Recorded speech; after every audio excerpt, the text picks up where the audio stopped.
about summary last time.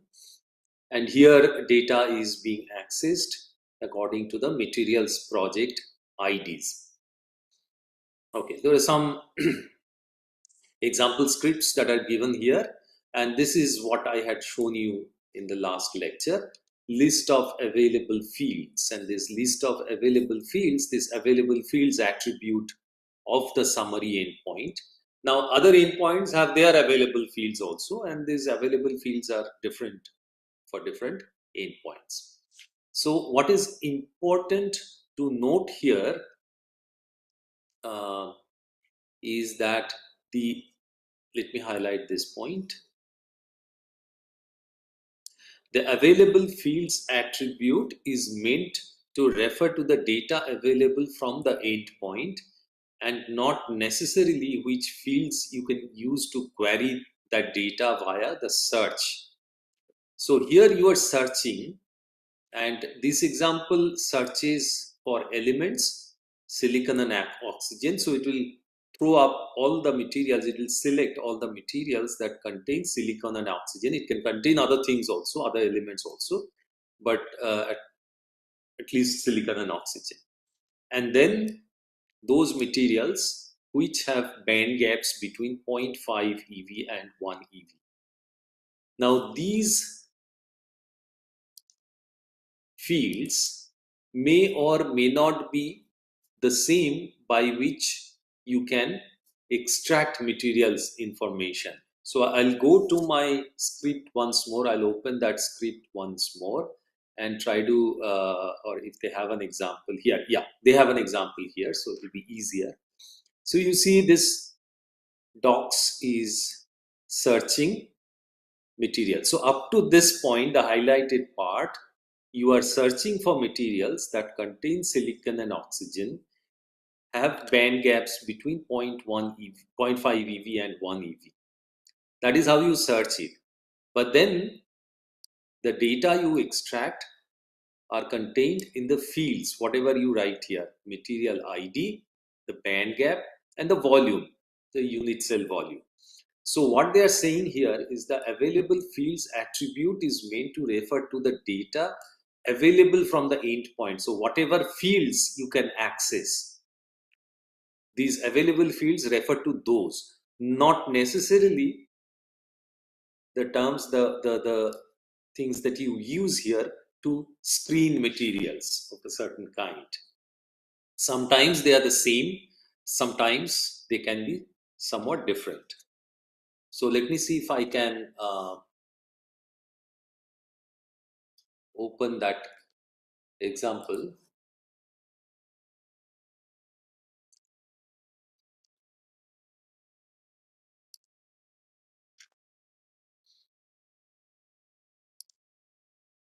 Yeah, this is the script I was showing you last time.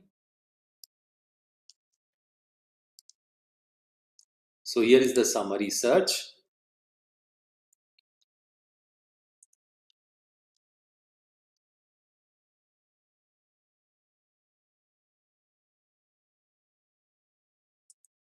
Yeah, so this is how we are searching it. We are searching for materials with band gaps in this range. And see here num elements. This is what they suggested me to do when I was using n elements to throw up a warning. And the appropriate key to use here is num elements and num sites. But then when I write fields, here the available field is n elements. So these are the slight differences that you have here. But the available fields corresponding to this summary endpoint that we saw last time are these ones, what you can have in these fields. So through this list of fields, you choose what information about the materials you are downloading from the data set, from the database. And yeah, so that is the point I wanted to highlight here. If you do not say anything in the fields, if you leave that blank, by default, all available property data as MP data doc objects will be populated. So we'll basically be downloading all sorts of data about whatever is available in the database for each material. But if you specify the things that you need, you can put those in the fields list. So if you are interested only in a few properties, then limiting what is returned will speed up the data retrieval. And yeah, so this example we have seen. So that is what I wanted to highlight about materials project. And yeah, maybe see something else I wanted to show you. Yeah, so the search stream here, the search option here, search doc stream, there are some documentations related to this. You may want to look at this. So one is for materials, that is what we are working with. The other is for molecules. We are not extracting molecular data. So we are working with materials data. And this is the summary endpoint we were talking about. These are I showed you examples of this chemical environment endpoint also. So if I click on summary, it will show me the summary raster. This is a class, and then the relevant part will be here. So for example, I was showing you what are the available fields. So that is one attribute. These other attributes I have not shown you. You can play with this if you want. But what is the search option? If you want to use search, this is the part of the code that comes into play. For example, band gap. We are searching by band gap. So it has to be given as a tuple with two floats. So this is the lower end of the band gap, higher end of the band gap, and all materials with band gaps in this range will be selected. Similarly, you can give crisis. This is another available field, and so on. Okay, so there's a whole list of things you can look at and see what type of quantities they are. Okay, so you can go to this website and see for yourself in more detail. Yeah, so I already told you this, available endpoints. You can access data by materials, ID, summary data with property filter, which I showed you an example of. And these are the available fields for the summary endpoints. You can extract this information about materials. We have discussed all of this, and you can save your accessed data as JSON files. I have already shown you example of this. After this, we'll see some details about the atomic simulation environment. I just mentioned this last time. So this time, let us look at some more details. So let us go to I should already have it open, AC main page. Otherwise, the link is given here.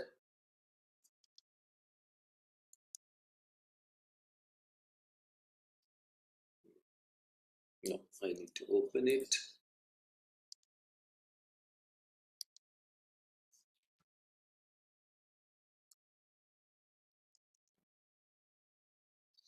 Yeah, so this is the main page of atomic simulation environment that I showed you last time. And what I said was that for us in this course, the most important part will be these modules. And out of these, the two modules that will be most useful are, one is these atoms and the other is DB. So let us go to the atoms module first. Yeah, so this is, this part tells you what an AC atoms object is. I should come back to this example later on.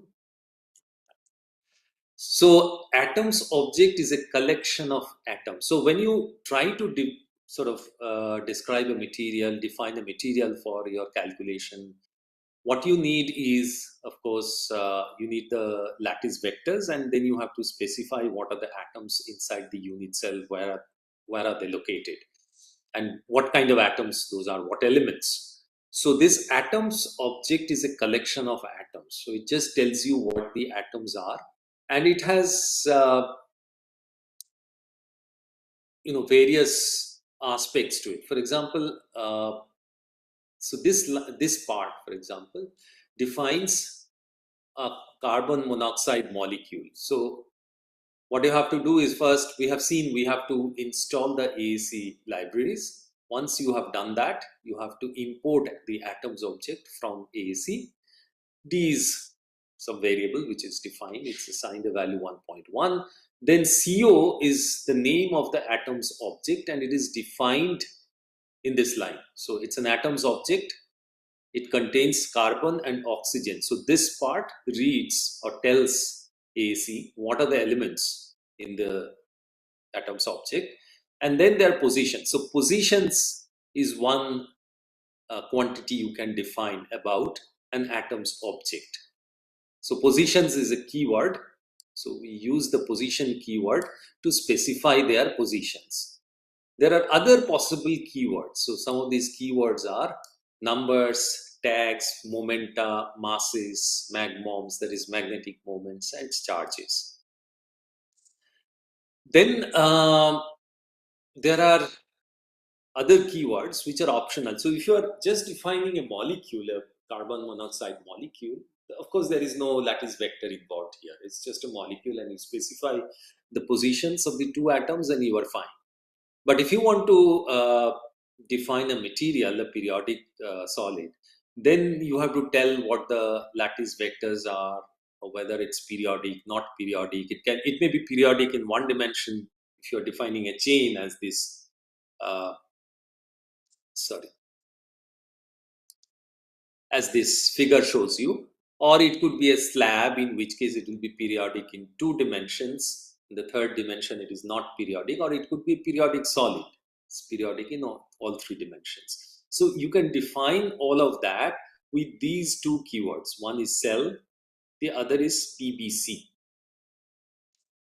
And for all these keywords, so I'll show you examples of these, how to use this, some basic examples. And for all these keywords, you can either, if it is already set, you can get those values, or you can set those values. So for example, yeah, you can, it's better that I show you with examples. So here is the example of this CO molecule that I was showing you. So the carbon atom is at 0, 0, 0, and oxygen is at 0, 0, 1.1. And then I want to know what the atomic numbers of, so I want to get the atomic numbers of these elements in the molecule. So I can get that in this line. So elements is CO dot number. So the numbers attribute will give me the atomic number. Similarly, the positions attribute will of course throw up these positions. And then I can of course write that. So I'll just run it for you just now.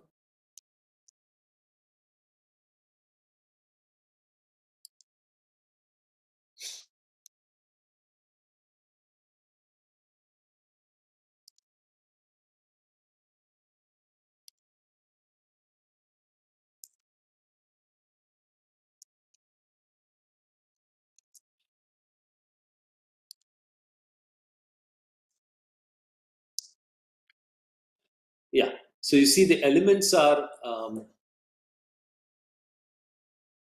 so this is this line, elements have atomic numbers 6 and 8, carbon and oxygen, and the positions are 0, 0, 0 and 0, 0, 1.1. So this is how, so basically the point is, this is how you get the atomic numbers and the positions. And in this example, it may look trivial, but suppose you have gotten your material from materials project, you have saved it in some JSON file, AAC format JSON file, and then you are again reading it as a JSON as an AAC atoms object, and you want to know what are the atomic numbers of the elements that constitute that material. So in that context, and we'll use that extensively, in that context, these things will be very useful. So this was an example of a molecule. Now let us look at the example of a solid. So let me comment this out. So I want to set up a periodic crystal of bulk silicon. Those of you who do not know, silicon has a structure like diamond. It has diamond structure. So it's an FCC crystal. It's an FCC lattice with 2 atoms per unit cell. And these atoms are located at these points. So A is the cubic lattice constant of silicon, and the positions of the 2 atoms are at 0, 0, 0 and A by 4, A by 4, A by 4. And then because it's an FCC lattice, these are the primitive lattice vectors. Okay, so these are the keywords. Position is the keyword which gives the positions of the 2 silicon atoms, and cell is the keyword which sets up the cell for me. And there are several ways you can set up the cell. You can basically give the information about the lattice vectors, which I'll just go back for a couple of minutes to this, and I'll just show you this part. So this is the part where they tell different ways of setting up your cell or the lattice vectors. So you can see, if it is non-periodic, which is, then you don't even need to set it, but 0, 0 would be same as all lattice vectors being 0. Or you can just set up orthogonal lattice vectors, which are like 90, 90, 90, and so on. So there are ways you can set your cell, and here we just give the 3 vectors of the primitive lattice vector of the FCC lattice. And then the PBC means periodic boundary condition. It's a Boolean key. Okay, so it can be 0 or 1. If it is 0, then it's not periodic in that direction. If it is 1, then it is periodic. And of course, we are dealing with a periodic system, so therefore it's 1, 1, 1 along all 3 lattice vectors. So the AC knows that the atoms are periodically repeated in all 3 directions. And then what am I doing? I'm asking it to print the cell once again, and then I'm asking it to print the PBC conditions once again. So let us run it.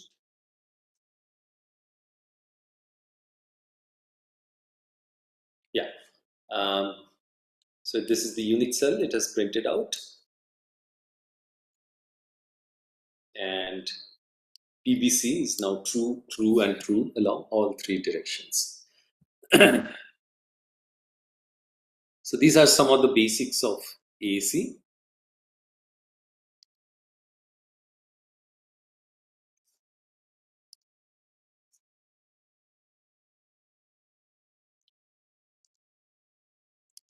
Let me check if.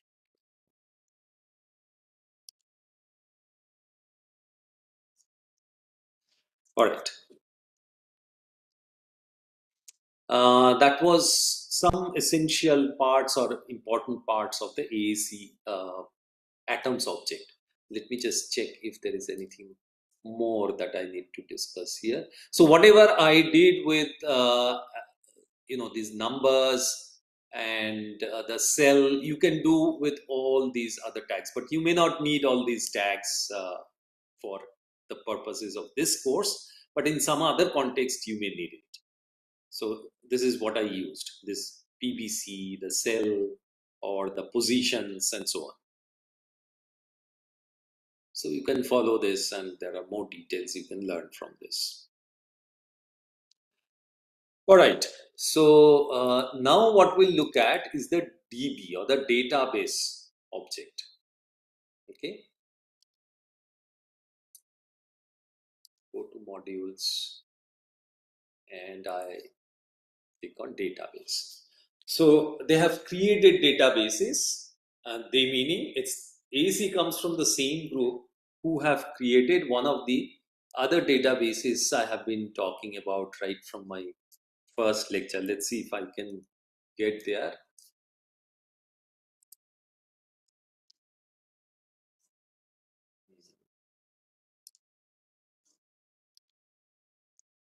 I have links to all of these on my slides. So this is something I had shown you earlier, this CMR, Computational Materials Repository Database.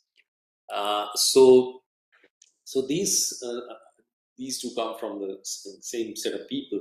So AEC has its own database that can be used for storing and retrieving atoms and associated data in a compact and convenient way.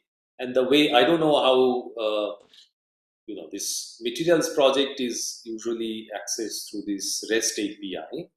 You don't need any such thing. The simplest way to access data from CMR is to just download it. So there are different formats in which they have the data. They also have it in JSON format, uh, then PostgreSQL, MySQL, MariaDB, etc. But the easiest way to access data is through this SQLite 3, which is kept as a .db file on their server.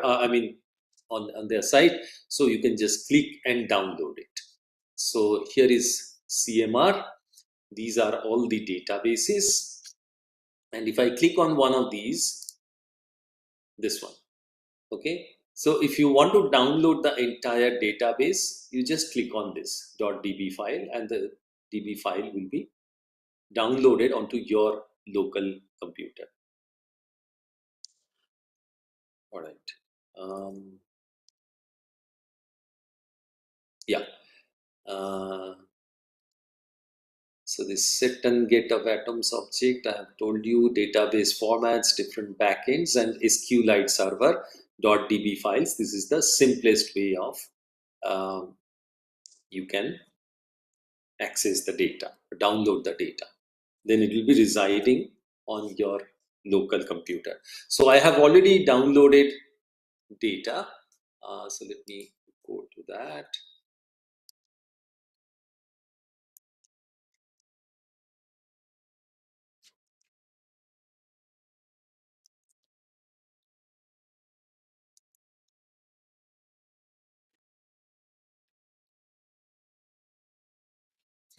Yeah, so I have downloaded these two databases, the abs3.db and absc3.db.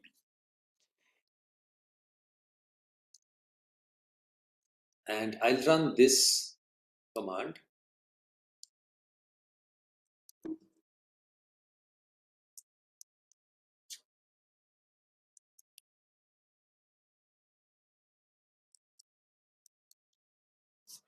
So this -h is a sort of option for getting help on this command. So the basic command is acdb, okay, and -h will tell you what all you can query, even without writing a Python script. What you can know about the database that you have downloaded. So suppose I do acdb and then abs3. Let us see what it does.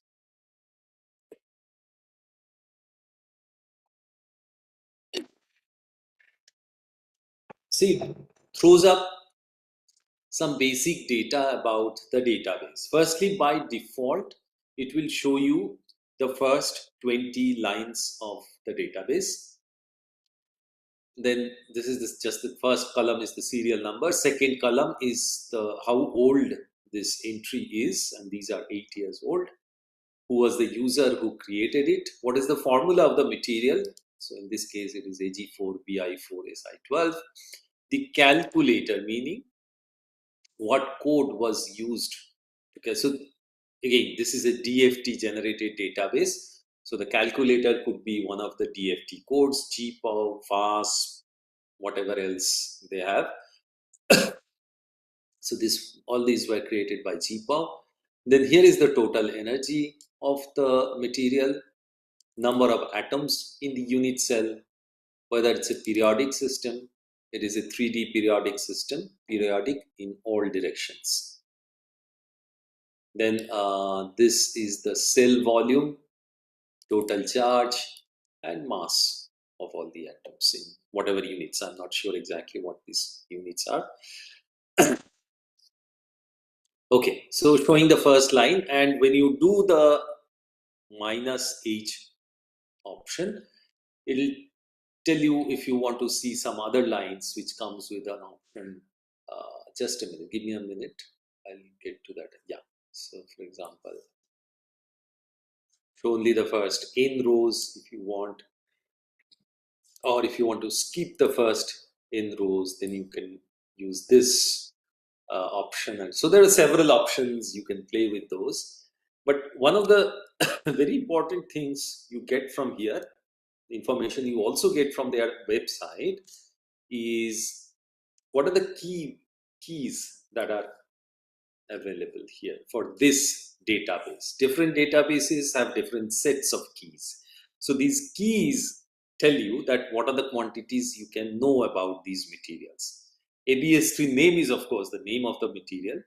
E hull is the distance of the material from the convex hull in the relevant phase space.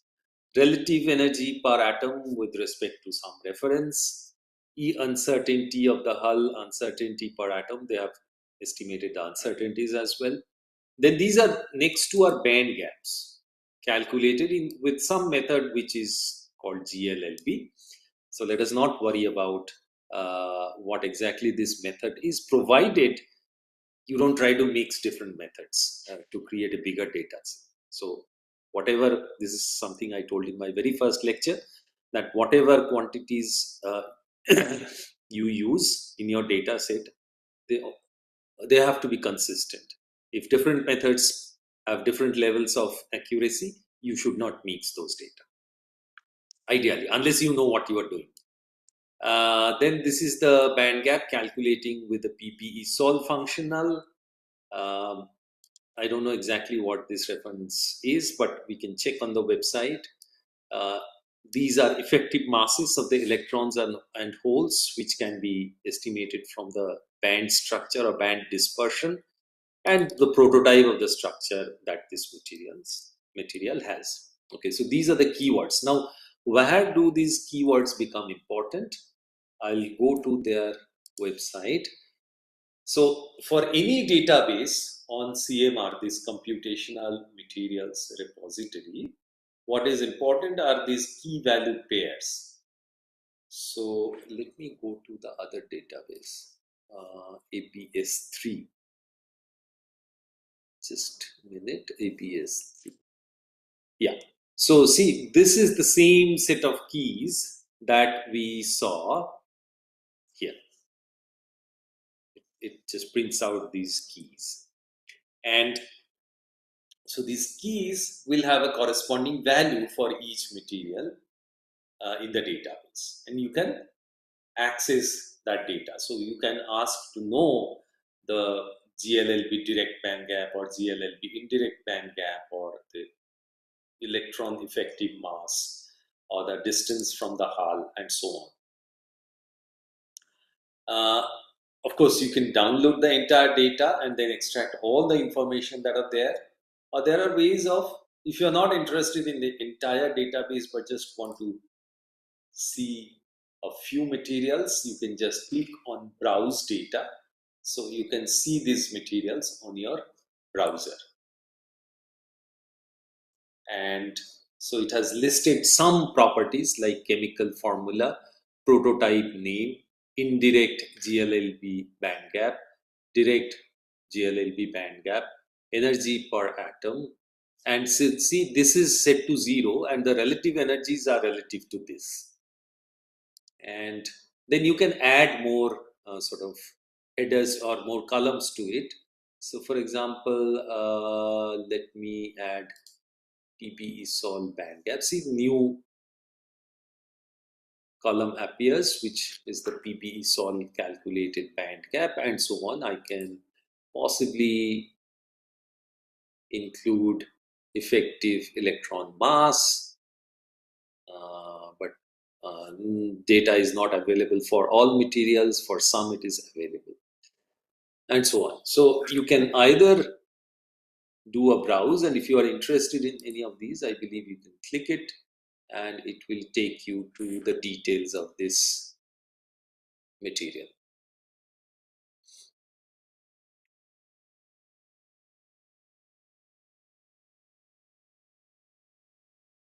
I hope it loads quickly. Yeah. So here you get more details about this material structure. You can download its structure in JSON, C for XYZ form. So you get the idea. And all the data here for this database is distributed under this Creative Commons attributed whatever non-commercial 4.0 license, and you can check what are the conditions of that. All right. So that is about the database. Now the point is, once you have downloaded, how can you um, extract data from that, and what can you do with that? So let me see.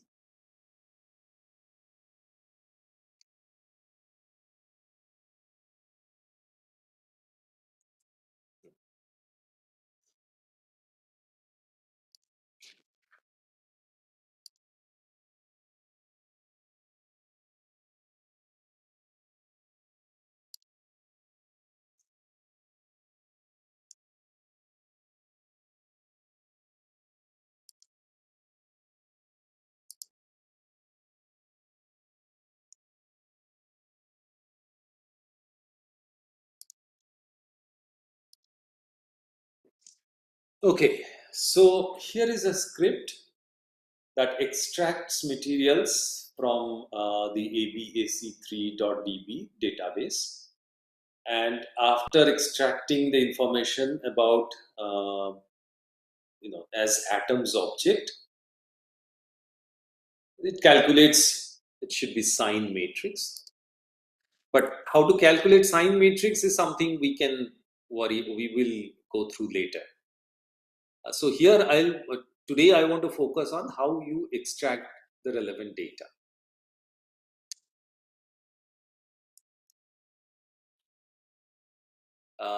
Okay, so the first point is that you have to import the atoms object from AAC. You import this thing, AAC input output, or a read from AAC input output, and something else called connect from the AAC DB, this DB object. So where did I have it? You go down along this, and there are a lot of details that are given here, and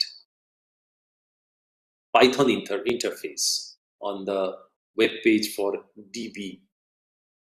You have this one thing called connect, so you can connect to a database through this connect.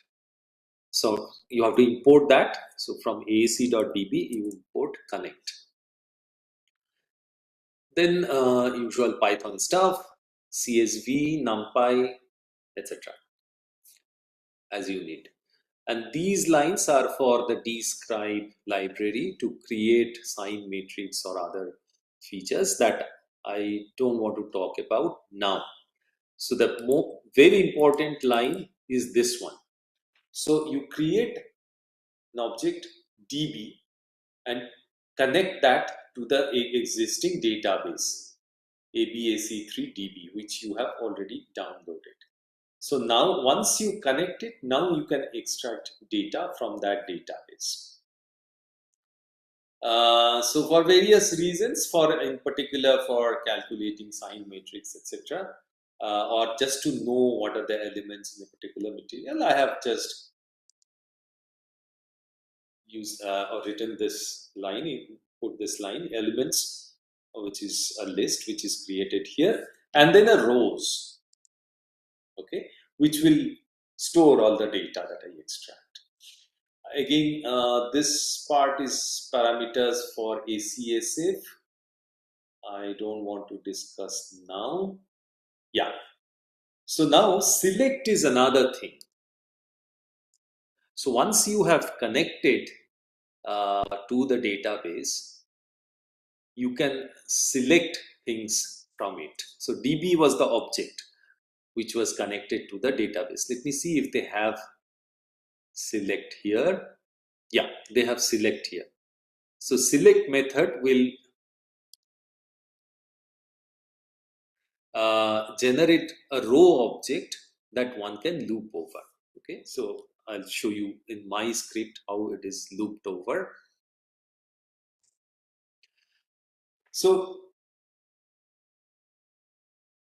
uh, db.select is a rows object and you can loop over that. So what I write is for row in db.select, atoms is row.toAtoms. So this atoms here is an AC atoms object. So all the sort of field in the row or the rows object by which you can access it is toAtoms. So row dot toAtoms will get you the atoms object and you can store it in this. This is an AC atoms object. And Z numbers, the atomic numbers, is now equal to, I put that equal to atoms dot numbers, and we just saw this example, right? Atoms dot numbers, you remember in this example. So once I have an atoms object, I can just write dot numbers to get the atomic numbers of the elements present there. I do the same thing here. All right. And if I encounter a new atomic number, then it is stored in the elements list. That's it. That's what this part does. These three lines. And species is just a sorted list element. And then after that is basically I'm trying to calculate the sign matrix and its eigenvalues, etc., etc. So accessing the data is this much. There should be one more thing that I want to show you here, which has got buried into this part. But yeah, so rows append. Rows is a list you remember that I had created, and so in that what I'm doing is I'm appending the name of each material that I encounter, extract from the database, then the eigenvalues of the sign matrix, and then this thing, PBE underscore H. So heat of formation, that is the formation energy calculated with PB. So this has to be a keyword that exists in that database. So let me go back to this. So we are working with ABAC3 materials once again. AB, this is ABS3. Let me go to ABAC3 materials and see, this is the keyword I'm talking about. PBEA, heat of formation in units of electron volt per atom, and I am accessing that data for each material through this. So these numbers are now written in, or first they are appended to this rows list, and then eventually I write those in the CSV format. Okay, so this is how you access data. So what data you can access, what information about the materials you can access is determined by these keywords. So in the CMR database, you have to go to the particular database, see what are the keywords available, and then you can use appropriate statements to get that data, and then you can save those in a CSV file. Yeah, so let me try to show you some of the databases that I use.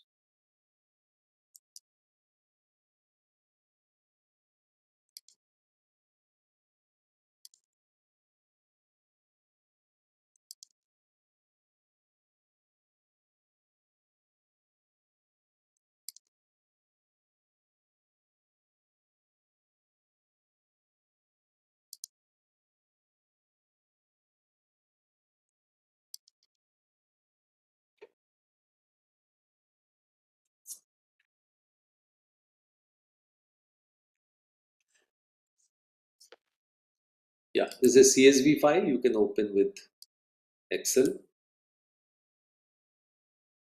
Um, I'll show you later how to create this sort of a database. But basically, these are all the APAC3 type of materials, and these fields here, this SMI 1, 2, 3, 4, these are the eigenvalues of the sign matrix that we have calculated using the describe library, and then the maximum allowed number of atoms in the unit cell, that was set to 30.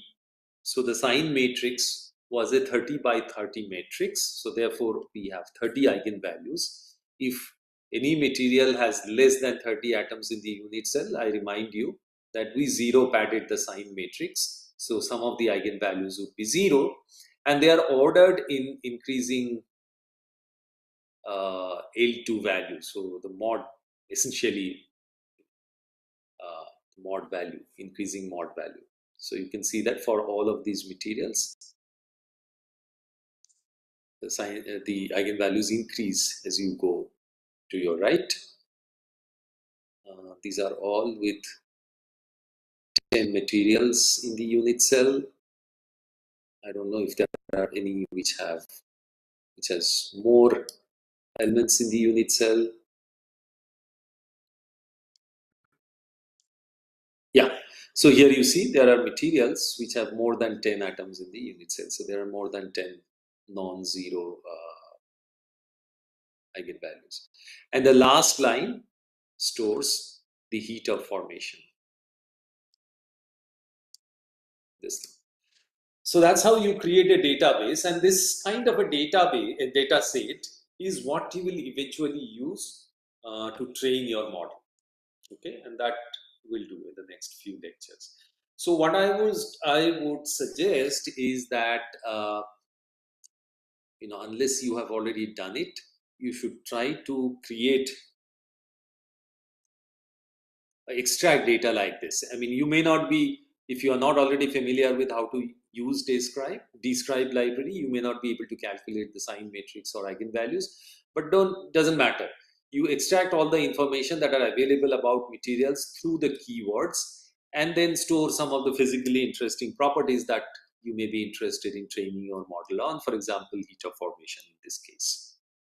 Now I'll close this, and I'll show you something that I created yesterday.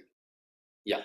So remember, we had downloaded data from the materials project database, and we had extracted materials of a certain kind, band gap between 0.5 and 1 EV, etc., up to 20 atoms in the unit cell. And we had downloaded information about formation energy per atom and energy above the hull.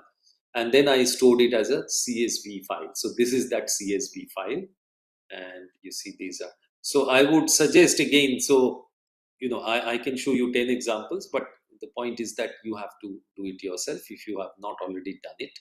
So try to use these scripts. Sorry, there's a power cut. So yeah. So basically what I would suggest is that you play with these scripts, try to download different types of data, different sets of materials, so that you are familiar with this part. So so far what we have done is, I have discussed how to download data from materials project, how to download data from CMR. You Let me go to that page. So I would suggest that these have decent number of materials in it. You can train your models on. So this one, database for ABAC3 material and database for ABS3 materials. So you can try downloading these data sets, databases, extract material information. And next class, I think I'll quickly show you how the Alexandria database looks like. And then we'll try to go over to how to create maybe 2-3 different descriptors using describe. Yeah. So basically, that's it. So once we do these hands-on, maybe then after that, I'll try to show you some examples from different works, some important examples, how these are performed in different contexts. And uh, yeah, so basically, that will be it. So if you have questions at this point, please let me know. Uh, did so? Are all of you have all of you tried downloading data and extracting data from the databases?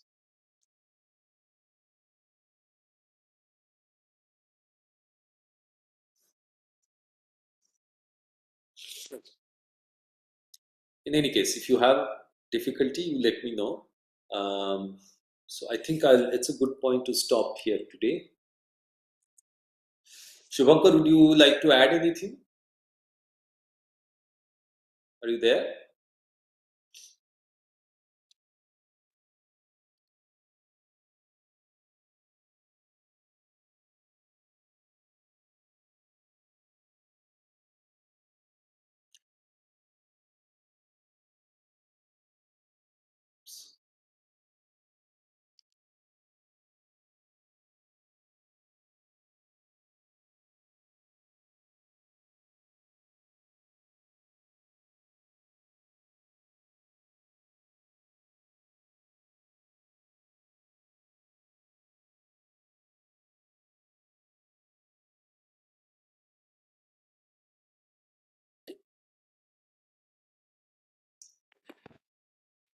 Yeah, Shubhankar, can you hear me?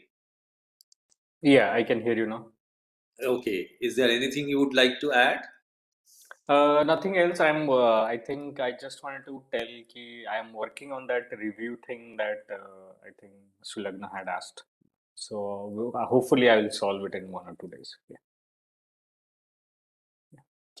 Okay, fine. So we'll Yeah. take it up from here in the next class. Yeah. Okay. All right then.